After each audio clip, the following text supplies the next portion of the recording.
고린도후서 9장 6절부터 9절까지입니다. 이것이 곧 적게 심는 자는 적게 거두고 많이 심는 자는 많이 거둔다 하는 말이로다. 각각 그 마음에 정한 대로 할 것이요 인색함으로나 억지로 하지 말지니 하나님은 즐겨내는 자를 사랑하시느니라. 하나님이 능히 모든 은혜를 너희에게 넘치게 하시나니 이는 너희로 모든 일에 항상 모든 것이 넉넉하여 모든 착한 일을 넘치게 하게 하려 하심이라. 기록된 바 그가 흩어 가난한 자들에게 주었으니 그의 의가 영원토록 있느니라 함과 같으니라. 아멘. 기도하겠습니다.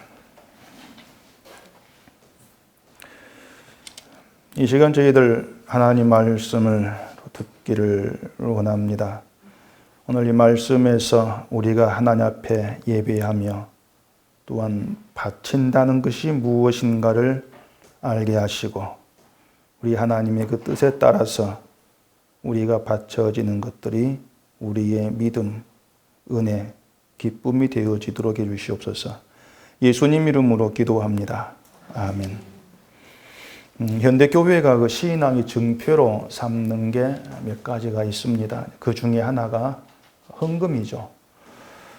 여러분도 지금까지 헌금을 해 오셨을 것인데 어떤 마음으로 헌금을 하셨고 또 헌금의 의미라는 거 그걸 어떻게 알고 계시는지도 모르겠습니다. 대개의 기독교인들이 생각하는 헌금의 의미는 하나님께 바치는 예물입니다. 그게 헌금의 의미인데 그리고 하나님이 이제 우리가 바치는 그 예물로 인해서 기뻐하시고 또 그 보상으로 또 복을 주신다고 생각하는 것이 헌금에 대한 주된 이해라 이렇게 볼 수 있어요. 근데 제가 먼저 단적으로 말씀을 드리자면은 하나님은 우리가 바치는 헌금에 관심이 없습니다. 우리의 그 바치는 돈에 관심이 없어요. 여러분이 얼마를 헌금함에 넣든 하나님은 그 헌금 액수에 관심을 두지 않습니다. 많고 적음을 따지면서 액수가 적으면 복을 적게 주고 많으면 복을 많게 주고 그런 하나님은 절대 아닙니다. 이런 문제는 여러분이 조금만 좀 이치적으로 생각해 보면 알 수 있는 문제예요. 교회에 헌금을 한다고 해서 그 헌금이 하나님께로 가는 거 여러분 그거 보셨습니까? 저는 지금까지 30년 넘게 목회했지만 본 적이 없습니다. 하나님께로 간 적이 없어요. 말이야 헌금을 하면은 하늘에 쌓아진다 이렇게 하지만 그건 진짜 사기입니다. 그건 거짓말이에요. 오늘 본문이 헌금에 대한 내용인데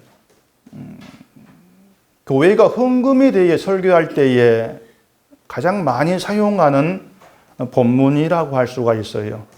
고린도후서 8장 9장이 헌금에 대한 이제 그런 내용이기 때문에 헌금을 가르치고 또 헌금을 하라고 말할 때에 거의 8장 9장을 본문 삼아 가지고 합니다. 오늘 본문 6절에 보면은 이것이 곧 적게 심는 자는 적게 거두고 많이 심는 자는 많이 거둔다 하는 말이로다 이렇게 되어 있죠. 이 구절을 가지고 어떻게 말할지 여러분도 잘 아실 거예요. 적게 심는 건 헌금을 적게 하는 것이라 하고 많이 심는 건 헌금을 많이 하는 것이다. 그렇게 얘기하겠죠. 그러면 자연히 얘기 어떻게 됩니까? 헌금을 적게 하면은 복을 적게 받고 헌금을 많이 하면은 복을 많이 받는다. 그런 뜻이 됩니다. 하나님도 받는 것만큼 갚아주신다. 그렇게 생각을 하죠. 또 7절에 오면은 각각 그 마음에 정한 대로 할 것이요 인색함으로나 억지로 하지 말지니 하나님은 즐겨내는 자를 사랑하시느니라 이렇게 합니다. 그래서 헌금은 처음에 정한 마음의 정한대로 해야 된다. 그렇게도 얘기를 하죠. 특히 부흥회 같은 데에 부흥사 앞에서 분위기 잡으면 자기도 머리 손이 올라갑니다. 그러면 1,000만 원, 얼마 이렇게 하는데 그때 마음 먹었던 거 그대로 해야 되지 집에 가가지고 변덕 생겨서 액수 줄이면 하나님 속이는 것이다. 그런 얘기들을 많이 합니다. 처음에 마음 먹은 대로 헌금을 해라. 그러죠. 그리고 인색함이나 억지로 하지 말라고 하면서 억지가 아닌 즐거운 마음으로 자발적으로 많이 바쳐야 되고, 인색한 마음을 하지 말라. 째째하게 조금 그렇게 헌금을 하지 말라는 거예요. 그런 건 하나님 안 기뻐한다. 그렇게도 얘기하죠. 또 8절 보면은 하나님이 능히 모든 은혜를 너희에게 넘치게 하시나니, 이런 구절을 가지고 또 하나님께 넘치는 은혜를 받았으면은 헌금을 풍성히 하는 것이 은혜 받은 증거다. 그렇게도 얘기를 합니다. 그러면서 헌금을 은혜 받은 증거로 얘기하면서 은혜를 받은 것만큼 헌금을 한다는 거죠. 결국에는 이제 내가 은혜를 많이 받았다는 것을 또 나타내려면은 헌금을 많이 할 수밖에 없습니다. 헌금을 적게 하면 은혜를 적게 받았구나, 이렇게 또 비춰지기 때문에 눈치가 보이는 것이죠. 이런 것들이 이제 지금의 교회에서 많이 행해지는 작태라고 할 수가 있습니다. 성경을 제멋대로 해석을 하면서 어떻게든 돈을 바치도록 그렇게 만들어내려고 하는 거죠. 그래도 이 정도는 좀 괜찮은 축에 든다고 할 수가 있습니다. 아예 노골적으로 협박을 하는 그런 경우도 많이 볼 수가 있어요. 헌금에 인색하면 어떤 식으로도 하나님 그 돈을 다 빼가신다. 이런 말 여러분 안 들어보셨습니까? 물론 은속에서 안 들어보셨죠. 교통사고 내서 합의금 낸다고 돈 빼가시고, 큰 병 들게 해서 치료비 들게 해가지고 돈 빼가시고, 이런저런 사고로 헌금 아낀 것보다도 몇 배, 몇십 배 돈 손해본다. 그러니까 처음부터 알아서 많이 하라는 거죠. 그 말 들으면 불안감이 생겨요. 정말 그럴까 싶어가지고. 결국에 11조를 포함해서 교회가 여러 목록으로 만들어 놓은 헌금 봉투에 돈을 넣지 않을 수가 없는 겁니다. 그리고 그러고 보면은 믿음이 없다는 것은 어떤 문제가 생기면 꼭 드러나게 되어 있습니다. 가령 교통사고가 나면은 그걸 자기 신앙생활과 연결해가지고 생각하려는 습성이 있어요.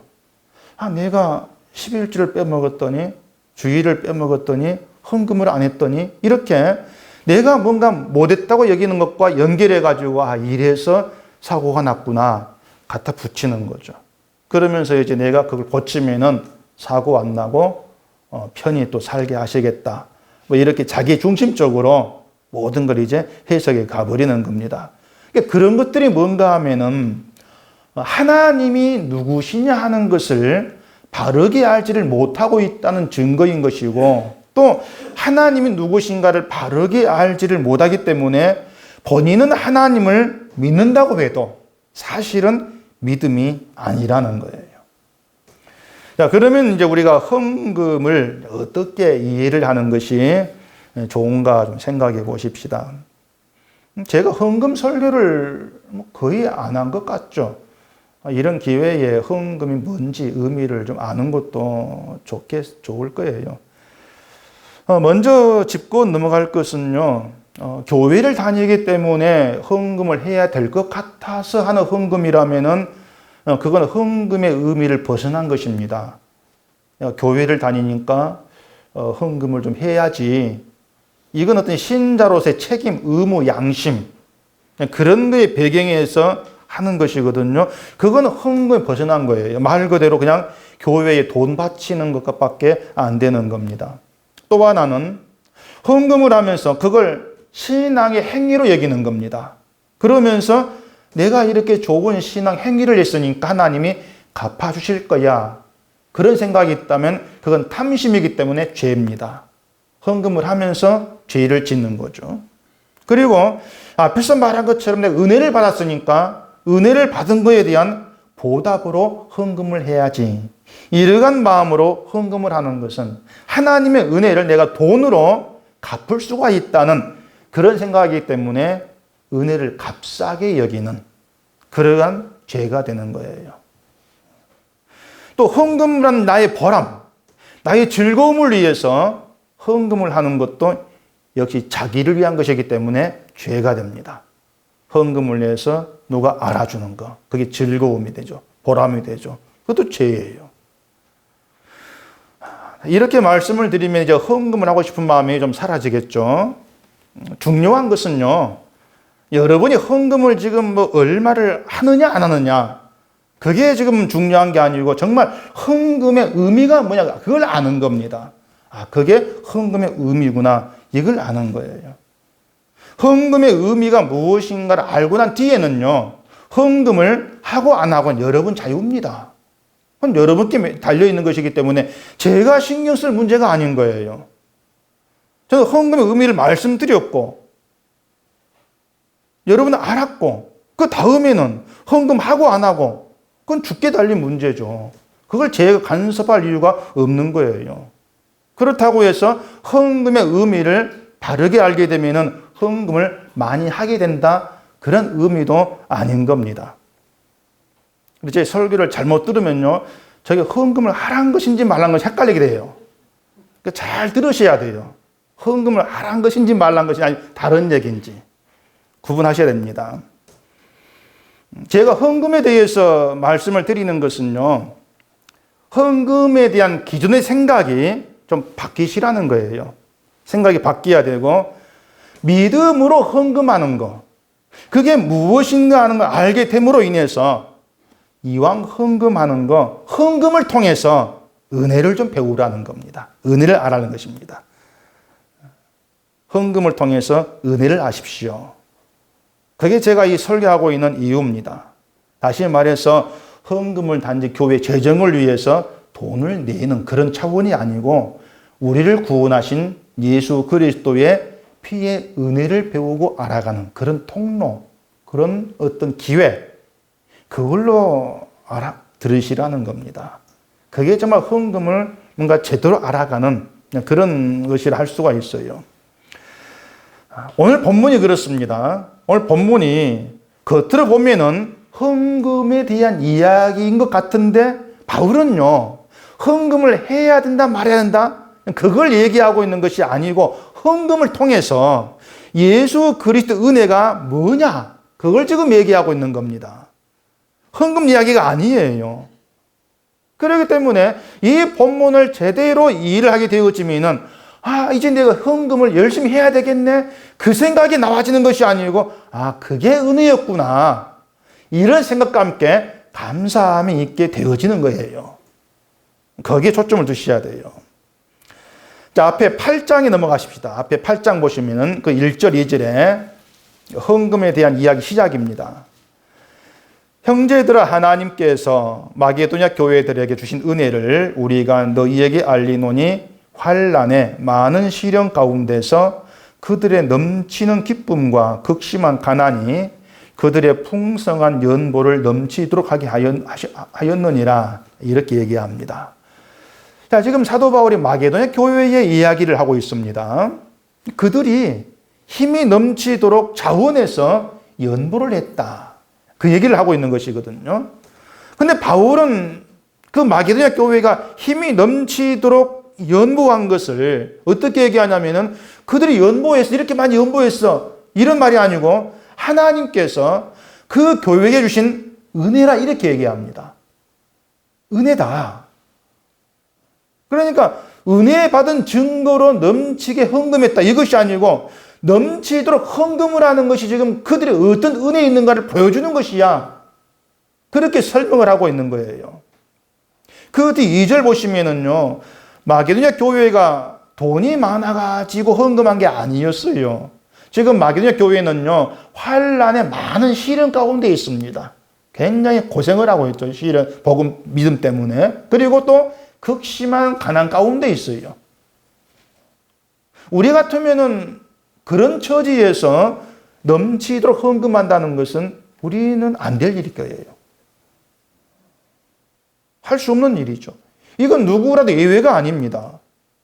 형편도 괜찮고 좀 여유가 있고 좀 평안하고 그런다면요, 얼마든지 열심을 내서 헌금할 수가 있겠죠. 그런데 환난으로 인해서 많은 시련 가운데 있어요. 지금 형편이 시련이기 때문에 남을 위해 헌금을 한다? 그럴 이유가 없단 말입니다. 시련 가운데 있다는 것은 신앙으로 인해 자칫 목숨을 잃을 수 있는 그런 상황, 위태로운 상황 속에 있다는 겁니다.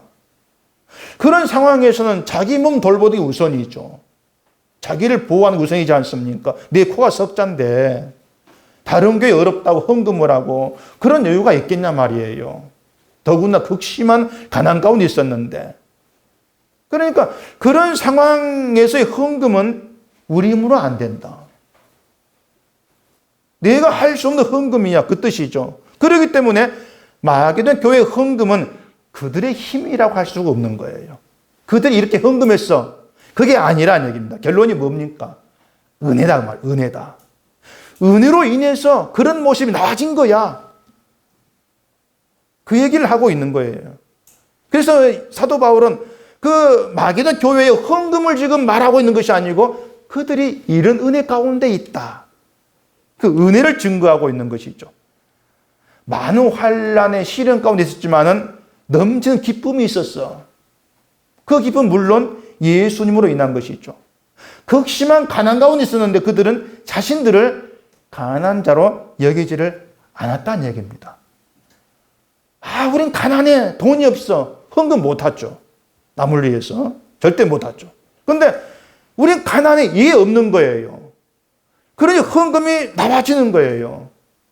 그 이유가 8장 9절에 나와요. 거기 보면은 우리 주 예수 그리스도의 은혜를 너희가 알거니와 부요하신 이로써 너희를 위하여 가난하게 되심은 그의 가난함으로 말미암아 너희를 부요하게 하려 하심이라.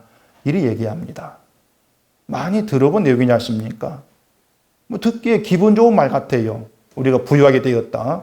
그런데 이 말씀대로 우리가 우리 자신을 예수님으로 인해 부유한 자로 여기느냐? 그렇지를 못하지 않습니까? 왜냐하면 우리가 바라보는 것이 잘못되어 있기 때문에 그래요. 그 8장 9절에서 말하는 예수님의 은혜는 예수님은 가난해지시고 우리를 부유하게 하신 겁니다. 그러면은 이 말씀대로 하면 우리는 부자입니까 아닙니까? 부자잖아요. 이 말씀대로 하면은. 근데 우리 스스로를 난 부자야. 그리 생각지를 않다는 얘기예요. 왜냐하면은 우리가 생각하는 부자의 기준 돈에 있는 거거든요. 돈이 많아야 부자지. 그게 우리의 사고방식이에요. 그런데 예수님이 우리를 부유케 했다는 것은 돈의 문제가 아니지 않습니까? 돈을 많이 줘가지고 다 부자 만들었다. 그건 아니잖아요. 현실도 안 맞고 말이죠. 예수님으로 인한 부요는 세상에 돈으로 넉넉해진 그런 부요가 아니고 세상에 없는 이 돈보다 더 귀한 것으로 우리를 채우신 겁니다. 그게 하늘의 것이죠. 하늘에 있는 것으로 영원한 생명으로 우리를 채우신 것이죠. 그게 우리의 부요다. 그렇게 얘기하고 있는 거예요. 우리를 하늘의 것으로 부유하게 하기 위해서 예수님이 하늘 부유를 버리시고 세상에 오셔가지고 다 내놓으신 거 아닙니까? 그게 예수님이 가난이신 거예요. 가난하셨다. 영광 다 버리시고 십자가 죽으시는 거. 그 주님의 가난이죠. 우리는 부유해지고 말입니다. 생명 얻었으니까.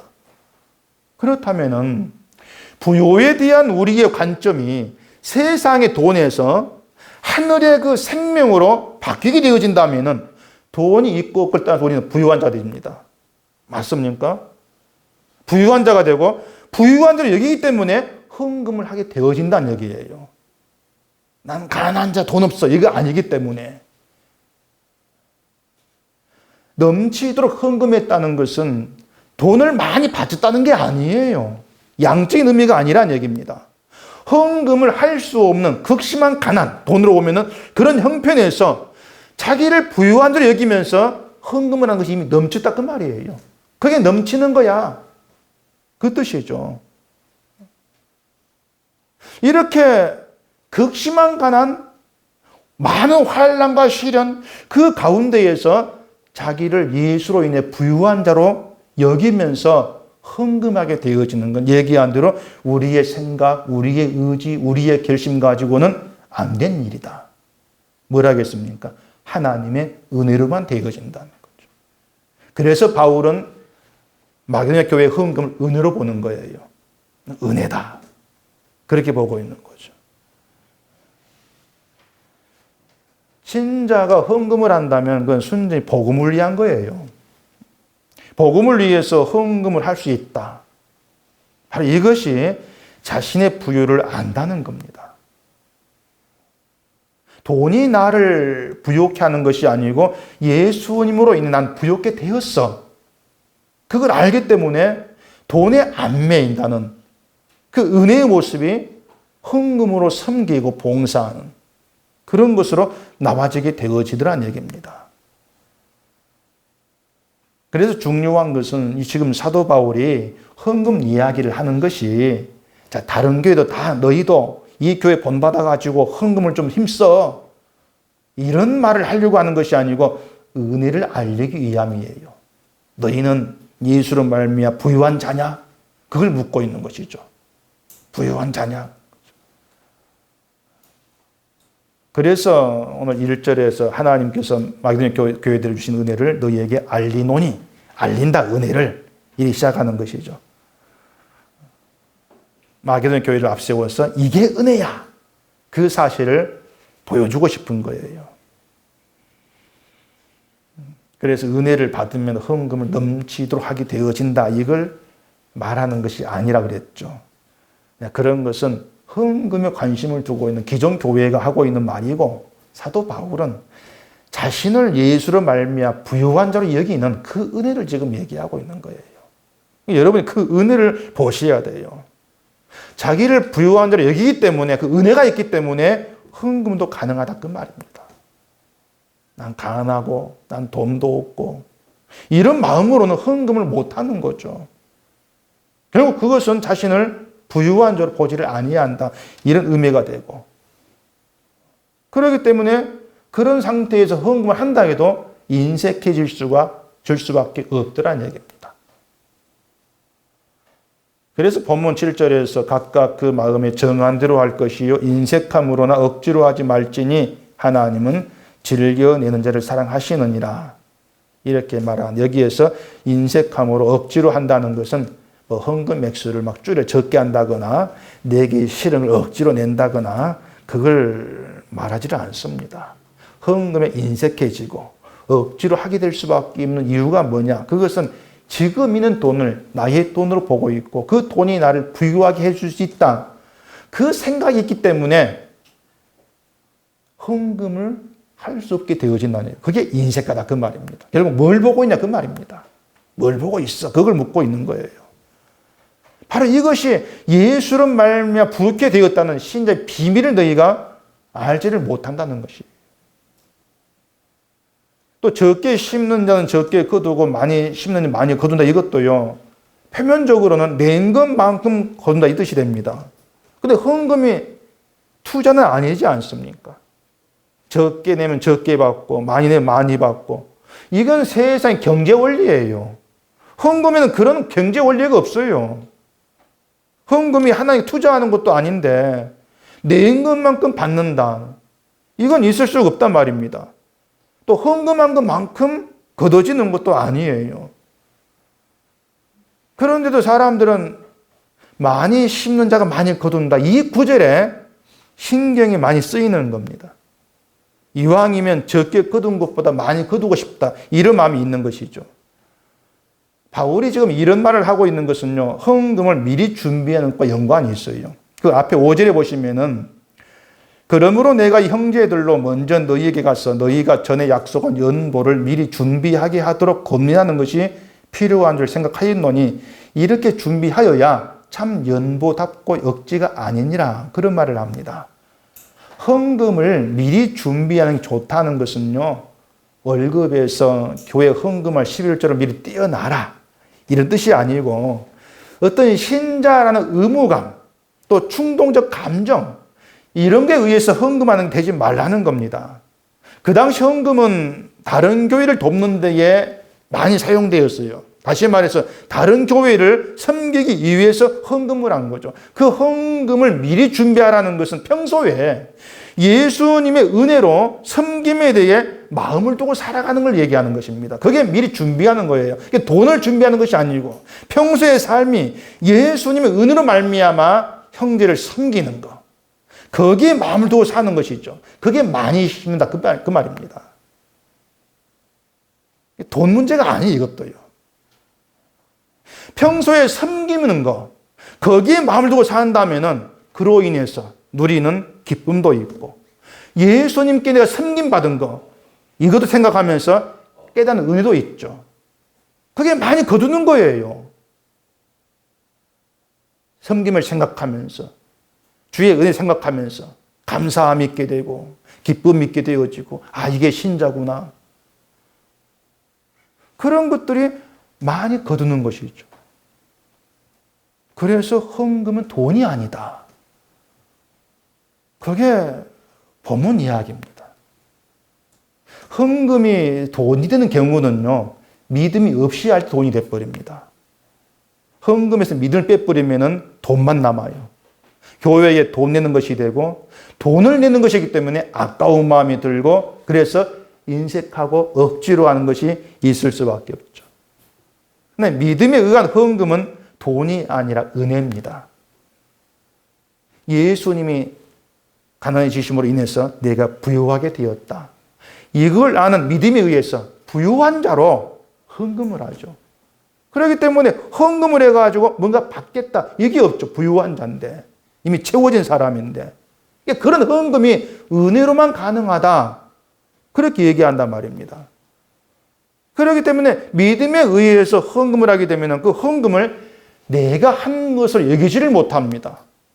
나로부터는 이런 게 나와질 수 없다는 것이죠. 그래서 내가 교회를 헌금해서 이런 말도 할 수 없게 되고 자랑도 물론 나와질 수가 없는 거예요. 이런 점에서 지금의 한국교회가 말한 헌금은 돈이지 은혜라고 할 수가 없어요. 그냥 돈입니다. 그러면 은속교회의 이제 헌금은 돈인지 은혜인지 이건 여러분이 각자 생각해 봐야 될 문제죠. 만약 지금까지 신자로서 의무감으로 헌금을 한 것이었다면 그 헌금에 대한 생각을 좀 다시 정리를 하는 게 여러분 신앙에 도움이 될 겁니다. 얘기한 대로 헌금은 돈을 바치는 것이 아니고 예수님의 은혜를 알게 된 신자가 예수님으로 인한 자신의 부요를 헌금으로 가능해지는 것으로 그렇게 생각할 수 있어야 돼요. 헌금을 통해서 내가 뭘 믿고 있느냐 그걸 보시라는 얘기입니다. 내가 뭘 믿고 있지? 돈을 믿는다면 자연히 헌금을 하지 않게 되죠. 내 이름과 보람을 믿는다면 내가 드러나지 않는 일에는 또 헌금을 안 하려고 하죠. 그러니까 이런 식으로 그래 헌금을 통해서 내가 뭘 믿고 있느냐, 내가 뭘 바라보고 있는가 이게 드러나게 되어 있습니다. 그렇기 때문에 헌금을 쉽게 생각하면 안 되는 거예요. 쉬운 게 아닙니다, 헌금이.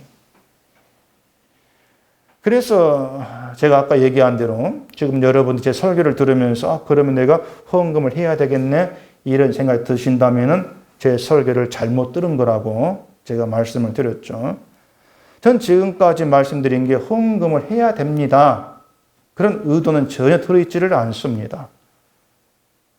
만약 그런 헌금을 해야지 생각이 든다면 여러분 제 말 잘못 알아본 것이죠. 저는 헌금으로 여러분 자신이 예수님으로 인해 부유한 그런 존재인가 그걸 확인하라는 말씀을 드린 거예요. 그 말이 그 말 아닙니까? 할지 모르겠지만 다릅니다. 내가 예수님으로 부유한 사람을 헌금을 해야지 이 생각이 들었다면 여전히 헌금을 하는 것으로 내가 은혜를 아는가 부유해졌는가 그걸 확인하려고 하는 그런 시도밖에 안 돼요. 헌금을 때문에 나를 확인하려고 하는 거죠. 제가 말씀을 드리는 것은 예수님으로 인해서 부유해진 그 은혜를 알면은 복음을 위해서 헌금은 하게 되어진다는 얘기입니다. 말이 같은 말입니까? 어쨌든 헌금을 하지 않으면은 부유한 자가 아니란 그 뜻이 아닙니까? 이런 반문이 나올 수가 있겠죠. 그런데 왜 그런 생각이 나올 수밖에 없고 왜 그게 잘못된 것인지를 아시라는 거예요. 내가 헌금하지 않으면 부유한 자가 아닌가? 그 생각은요, 헌금을 가지고 내가 부유한가 부유하지 않은가 나를 확인하는 것밖에 안 되는 거예요. 그게 잘못이라는 얘기입니다. 여러분 자신을 확인하려고 하지를 마시라는 얘기예요. 헌금만이 아니고 교회에 말한 신앙의 행위를 여겨지는 어떤 것도 그걸 가지고 자기를 확인하려고 하지를 마시라는 얘기입니다. 확인 용도가 아니니까. 기도하니까 내가 믿음이 있어. 성경 보니까 내가 믿음이 있어. 그렇게 확인하려고 하지를 마세요. 어떤 것도 확인 용도로 행할 수 없는 거예요. 그렇게 자기를 확인하려고 하는 것 때문에 결국 믿음이 있는 사람으로 보이려고 여러 가지를 행하려고 하게 되어지는 거죠. 이게 지금의 기독교의 잘못된 습성이라 할 수 있는데 교회가 그걸 가르치지를 않습니다. 여러분이 알아야 될 사실은 헌금이 여러분의 공로가 될 수 없다는 거. 그 이유는 8절에 말씀드린 것처럼 헌금이라고 하는 것은 도무지 우리 행함이 될 수 없기 때문에 그래요. 은혜로만 가능하기 때문에. 진심으로 예수의 부유한 자가 아니면 나와줄 수 없는 헌금. 그 때문에 그렇습니다. 그래서 사도 바울이 지금 말하고 있는 것은 예수로 인해서 부유하느냐 그걸 묻고 있는 것이고 헌금을 통해서 내가 뭐에 매여 있는가를 확인하시라 그겁니다. 그리스도로 부유한 사람은 돈에 매이지를 않죠. 그건 당연한 것이죠. 그렇기 때문에 헌금으로 섬기게 되는 것이고 복음을 위해서도 헌금을 하게 되는 거예요. 은혜가 헌금을 하게 하기 때문에 억지가 안 자발적이죠. 거기에는 액수라는 건 아무 상관이 없습니다. 지금의 교회를 보면 교인들의 헌금을 목사가 자꾸 간섭하려고 해요. 그게 큰 폐단입니다. 여러분의 헌금은 목사가 간섭할 수 있는 게 아니에요. 누가 간섭합니까? 간섭 받은 적이 없어서 모르시겠죠. 예수님이 간섭합니다. 여러분의 헌금은. 때문에 목사가 여러분께 헌금을 하라고 얘기할 수가 없는 거예요. 그런 권리가 없습니다, 목사에게. 근데 목사가 제일 내려놓기 힘든 게 바로 그 문제입니다. 헌금을 간섭하고 싶어 하고, 헌금을 하게 해야만이 재정이 많아지는 것 때문에 포기를 못 해요. 그래서 막 봉투 수십 가지 만들어 도장 찍고 확인하죠. 안 내면 내도록 감시하고 간섭하죠. 그건 교회가 아닙니다. 교회라고 이름하지만 예수께 매인 것이 아니라 돈에 매여 있는 것이죠. 예수로 부유한 것이 아니고 돈으로 부유해지려고 하는 그런 탐욕밖에 되지를 않아요. 저는 여러분들이 어떤 마음으로 헌금하는지 당연히 알 수가 없죠. 또 누가 얼마 헌금하는지도 알 수가 없습니다. 헌금하는데 뭐 탐심으로 하는지 뭘 하는지 어떻게 알겠습니까? 그래서 제가 드릴 말씀은 하나예요. 십자가 앞에 늘 죄인으로 나오시라는 겁니다. 그리고 예수님의 은혜를 알아가시고 그 그리스도로 인해서 여러분이 부유한 자가 되었다. 그 사실에 눈을 뜨시라는 겁니다.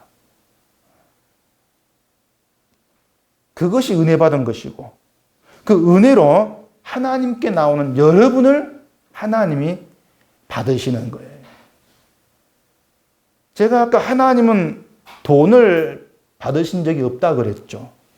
만약 하나님이 돈, 재물, 예물 그런 걸 받으신다면 가인의 예물 받으셔야 되죠.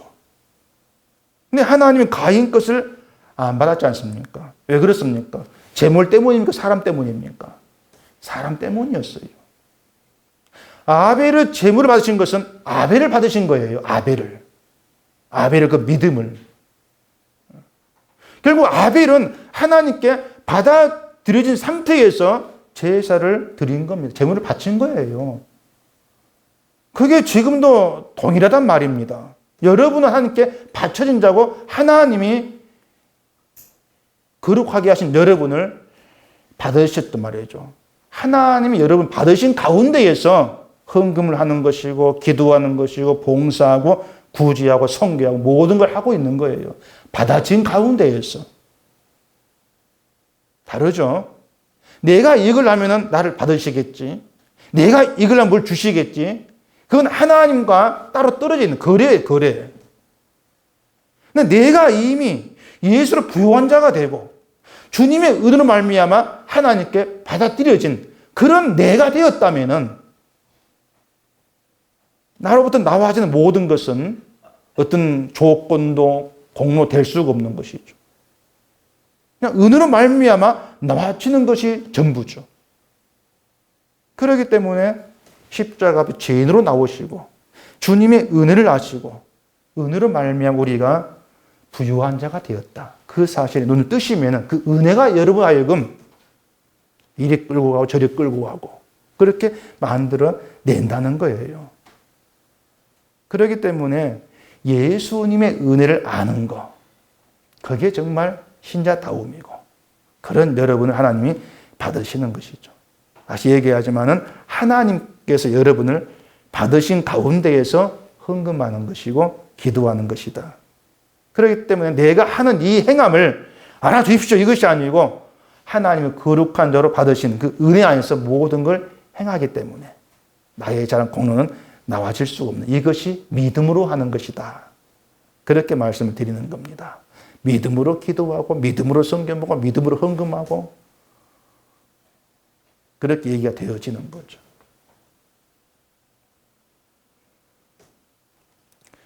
제 말이 헌금하라 말로 들렸습니까? 어떻습니까? 헌금은 여러분 마음대로 하세요. 마음대로 하시고 제가 말씀드렸던 것은 은혜입니다. 예수님으로 인해서 부요한 자 그렇게 자기를 확인하시고 십자가 안에서 부요한 자가 되었다는 그 기쁨, 그 감사함 그것이 날마다 거두어지면서 그 은혜가 여러분을 움직이게 할 때 자발적으로 마음껏 하세요. 헌금도 하시고 기도하고 봉사하시고 마음껏 하세요. 그게 바로 많이 거둔 자로 살아가는 신자됨이라는 거예요. 기도하겠습니다. 우리 아버지 하나님, 우리가 하나님의 부름받은 백성으로서 분명히 주어진 복된 자리가 있고 우리가 누릴 수 있는 은혜가 있는데 그런 많은 것들을 다 놓쳐버리고 저 세상만 바라보면서 이 세상에 부유한 자가 되고 싶은 욕심으로만 살아가는 우리를 또한 발견하게 되어집니다. 우리가 주 앞에 나올 때 바로 그러한 탐심밖에 없는 죄인의 모습으로 늘 나와지게 하시고 이러한 우리를 위해서 주님이 가난해지셨고 우리를 부유케 하셨다는 그 비밀을 깨달아 알게 하시고 주님의 그 은혜가 우리에게 풍성케 됨으로 인해서 부유한 자로서 이 땅을 살게 하시고 그 부유한 가운데에서 헌금도 하고 기도도 하고 성경도 오면서 오직 은혜에 이끌려 자유롭게 살아가는 우리가 되어지도록 붙들어 주시옵소서. 예수님 이름으로 기도합니다. 아멘.